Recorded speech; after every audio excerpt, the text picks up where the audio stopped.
So a lot of patients have been asking me about the coronavirus, and one of the things that patients don't necessarily realize is that coronavirus is one of the viruses that causes the common cold. And actually, coronaviruses have been around since the 1960s. Every year, a virus can mutate, however, and a virus can then change its character or its virulence, and that means how contagious it is. And that's what's happening here with COVID-19. It's just more contagious than we've seen coronavirus in the past. Patients can have no symptoms for 2 days or more and certainly pass it on to someone without even knowing that they have. And that's sort of the concern, and that's a lot of the alarm that patients are and people are expressing, and certainly what's somewhat humbling in this scenario. So what sort of symptoms do patients typically have? They have symptoms of fever, a sore throat, a runny nose, very common symptoms associated with a common cold. And typically viruses are what cause fevers in particular. So when I have patients come in and see me for chronic sinusitis or an acute sinusitis infection, they typically don't have a fever. But how are they connected? Sometimes patients will say they first start out with a regular cold and it can turn into a sinus infection, and we certainly see that. The actual environment that a virus causes inside of the nose and sinuses can cause increased swelling and mucus fluid that then allows bacteria to create what's called a secondary infection. So that's very possible. But in and of itself, coronaviruses do attack the nose, the throat, and the sinuses. And so many patients will just have symptoms of a common cold.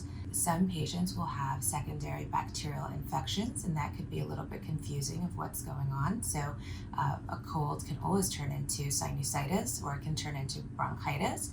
And so with coronavirus, we are just most concerned with COVID-19 actually hitting the lungs or the respiratory tract.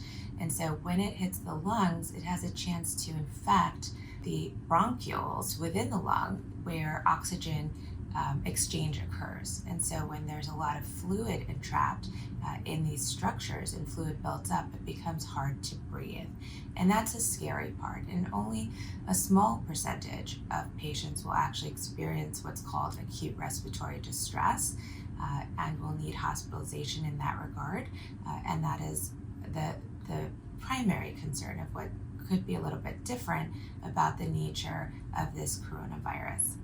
So what can we do about it? Well, the number one thing that we can do about coronavirus and COVID-19 is really prevention.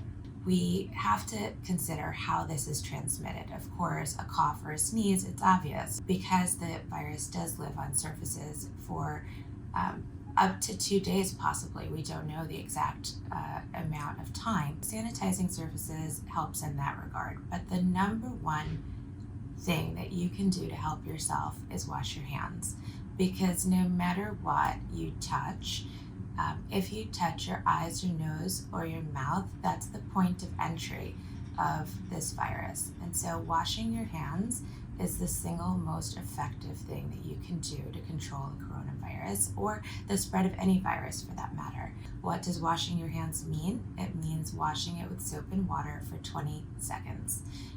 And so that's a pretty long time if you actually stop and think about what 20 seconds means.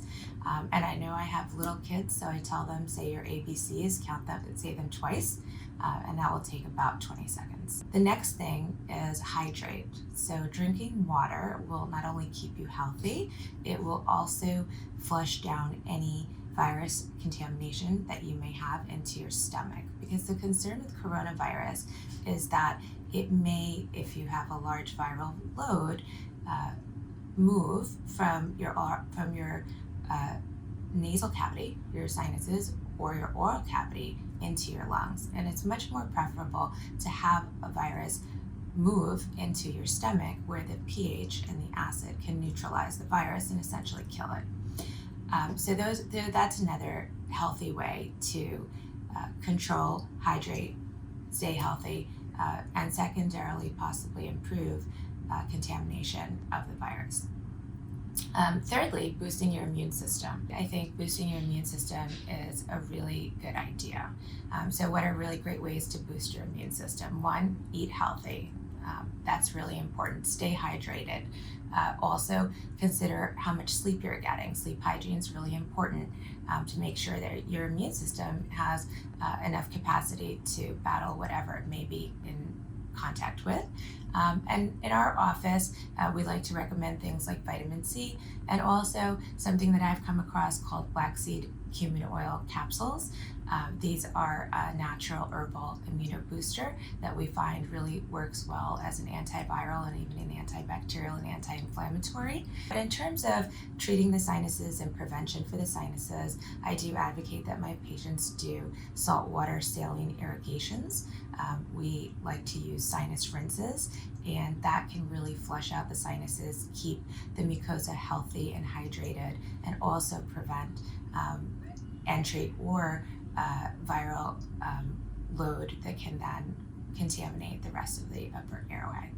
So if you'd like to find out more about precautions and prevention, just check out my website at drmonicatadros.com.